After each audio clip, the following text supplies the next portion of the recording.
I have a job that people have said to me that they'd want. Stay with me to the end because I have a point.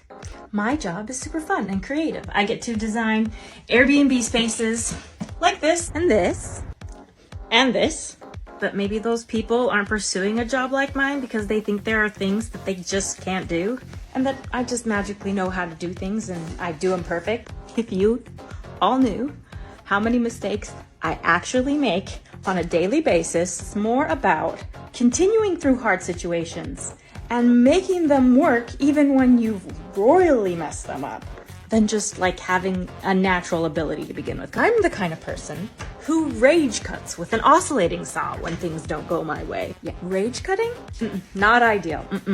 Because then you're left with crap like this that you have to fix.